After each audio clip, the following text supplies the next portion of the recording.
যাক, আপাতত চলেই গেছে। এখন রাজত্বটা আমাদের হাতত আছে।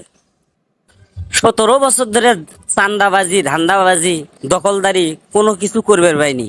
একবারে 17 বছর ধরে না খেলে থেছে। আপাক তো চলে বাইরে দিছি। এখন আর ঠেকা বেগেটা, এখন সব জায়গাতেই আমরা নেতামি করবো। আপার সাথে সাথে তো আওয়ামী লীগের চামচারাও দেশ থেকে হেরাছে। তাহলে আর কিসের ভয়? এখন তো খালি মনে কর যে সব জায়গাতেই আমরা বিএনপির পোলা, মানে সব জায়গাতেই নেতামি করবো, সব কিছু দখল করে নেবো। মারামারি থেকে, কাটাকারি থেকে, চান্দাবাজি থেকে শুরু করে সবকিছু এলাকা একবার তছনছ করে ফেলে দেবো। যাই দিবে না জোর করে চান্দা একবার আদায় করে নিয়ে ছেড়ে দেবো। 17 বছর ধরে কি জ্বালানটা জ্বালাইছে রে! 17 বছর ধরে একবারে না খেলে থেছে আমাকে। না, এই জায়গায় বসে থেকে লাভ নাই, যা চান্দা তুলে কিছু ধান্দা করে আসি। ক্ষমতা পাইছি আমরা 17 বছর পরে, করব এখন ধান্দাবাজি, তুলবো চান্দারে। খুন খারাপি রাহা জানি, করব ডাকাতি, চান্দা না দিলে আমরা দেব যে ফাঁসি। ক্ষমতা পাইছি আমরা 17 বছর পরে, করব এখন ধান্দাবাজি, তুলবো চান্দারে। এ বেড়া, তাড়াতাড়ি চান্দা দে। এ ভাই, তা কিসের চান্দা তুলতিস তুই? তোর বাপ মারা গেছে, তারে ভূতের চান্দা উঠাইতেছস? এ বেটা, নাটক বন্ধ কর। তুই জানিস না হাসু আপা চলে গেছে বাংলাদেশ থেকে, আর আওয়ামী লীগের চামচারাও বাংলাদেশ থেকে সবাই পলাতক। এখন ক্ষমতা আমাদের বিএনপির হাতে। বিএনপির পোলা মানে এখন যা কবি তাই শোনা লাগবে তো করক। বিএনপির থেকে আসছি আমি, আমি বিএনপির নেতা। তাড়াতাড়ি চান্দাবাই কর, না হলে একবার তো ফুটো করে ফেলে দেবো। ভাবছিলাম আওয়ামী লীগ চলে গেছে, আর কাকো চান্দা দেওয়া লাগবে না। আবার বিএনপি হাজির হয়েছে, কি যে করি। হে ভাই, আমি চান্দা সুন্দা কিছু দিয়ে পাবো না, আমার কাছে টাকা পয়সা নাই। কি করলু তুই? চান্দা দিবি না তাই না? এতদিন আওয়ামী লীগের পোলাপানে জোর করে চান্দা উঠাইছে, আমরা কিছু কভার পাইনি। আজ যে আওয়ামী লীগ চলে গেছে, আর এলাকার নেতা হলাম আমি, বিএনপির একবার বড় নেতা। তুই আমাক চান্দা দিব না তাই না? দাঁড়া, তুই চান্দা, তুই 14 গোষ্ঠীর চান্দা দিবি। ভাই ভাই, আমার ভুল হয়ে গেছে, আমি তাড়াতাড়ি চান্দা দিচ্ছি ভাই। আমার ভুল হয়ে গেছে, আমাকে মাফ করে দাও। এই নেন ভাই, আপনার চান্দার টাকা নেন। এই 500 টাকা দিছু কে? 1000 টাকা ভাই কর তাড়াতাড়ি। 17 বছর ধরে তোদের কাছে চান্দা নিবে আসিনি, তাই এখন আসমো। প্রত্যেক মাসে মাসে 1000 টাকা করে দিবি, তা না হলে পিঠের চামড়া থমো না, একবারে মেরে হেলাম একবারে। কি রে, আওয়ামী লীগ ক্ষমতায় থাকলে 500 টাকা করে চান্দা দিছি, আর এখন আসি এরা 1000 টাকা করে চায়।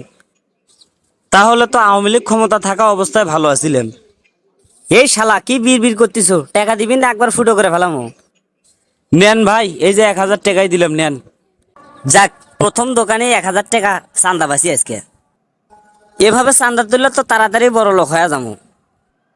না, সময় নষ্ট করে লাভ নাই, ওই রেস্টুরেন্টে যা দিয়ে চান্দা তুলে নিয়ে আসি। এই রেস্টুরেন্টের মালিক কেডা রে? কি হয়েছে স্যার, আপনার কি লাগবে স্যার? তোর সাথে কোনো কথা কবে না, তোর মালিকক ডাক দে। স্যার, আমি তো এই রেস্টুরেন্টের মালিক। কি করবেন আমাকে কন? ও, তাহলে তুই এই রেস্টুরেন্টের মালিক? তাড়াতাড়ি 1000 টাকা দে। কিসের টাকা স্যার? কিসের টাকা মানে? তুই আমাকে চিনিস না? এই এলাকার বিএনপির বড় নেতা আমি। আর আমাকে আজকে থেকে, এখন থেকে তুই চান্দা দিব 1000 টাকা করে প্রত্যেক মাসে মাসে। তুই তো জানিস যে আওয়ামী লীগ এখন দেশে নাই, আওয়ামী লীগ পলাতক। এখন বিএনপি সব জায়গাতে বিএনপি রাজনীতি করে বেড়াচ্ছে। আর মাঠে ঘাটে সব জায়গাতে বিএনপির পোলাপানে এখন নেতামি করতেছে। সব জায়গাতে চান্দাবাজি, ধান্দাবাজি, খুন খারাপি, ডাকাতি সবকিছু এখন বিএনপি করতেছে। তাই আমাকে দিকে ভয় করে তাড়াতাড়ি 1000 টাকা তাড়াতাড়ি দিয়ে। আর যদি বেশি মার না খাবার চাস, তাহলে তাড়াতাড়ি দেরি না করে টাকা দে। সময় নষ্ট করিস না আমার, তাড়াতাড়ি টাকা দে। আপনি যে বিএনপির নেতা, তা আপনার লাইসেন্স আছে? তাছাড়া আমি আওয়ামী লীগ থেকে, আওয়ামী লীগ ক্ষমতা থাকলে তো আমি কাগজ চান্দা শুনতে দিইনি। আওয়ামী লীগের বড় পাতি নেতা ছিল আমার বড় ভাই। এই স্যার, কি করলি তুই? তুই আওয়ামী লীগের নেতার ছোট ভাই। তোরে তো খাইছি আজকে, খারা। সবার কাছ থেকে 1000 করে চান্দা নেই, কিন্তু তুই আওয়ামী লীগের নেতার ছোট ভাই, সেই জন্য তোর কাছ থেকে 2000 করে চান্দা দেওয়া লাগবে। তো প্রতি মাসে আমাকে 2000 করে চান্দা দিব। তা না হলে একবারে এমন মার দেবো, মারতে মারতে একবার শোয়া ফেলামু। সময় নষ্ট করিস না, তাড়াতাড়ি চান্দা বার কর। এই যে ভাই নেন, আপনি চান্দা নেন, 2000 টাকায় দিলাম ভাই, আর মারেন না আমাক, নেন। তবে একটা কথা কই ভাই, শুনেন, দিন কিন্তু এটাই শেষ নয়, আরো কিন্তু দিন আসবি। খালি হাসিনা আপা দেশে চলে আসুক, তারপরে এ চান্দা নেওয়ার একবারে বার করে দিমু। হে বেটা চুপ কর। যখন তোর হাসু আপা আসবি তখন আমার বাল ছিড়িস, কি করবো করিস নে দেখবো না। হ্যালো বন্ধুরা, বর্তমান বাংলাদেশের অবস্থা দেখে ভিডিওটা বানালাম। যদি ভিডিওটা ভালো লাগে তাহলে সবাই লাইক কমেন্ট করতে ভুলবেন না।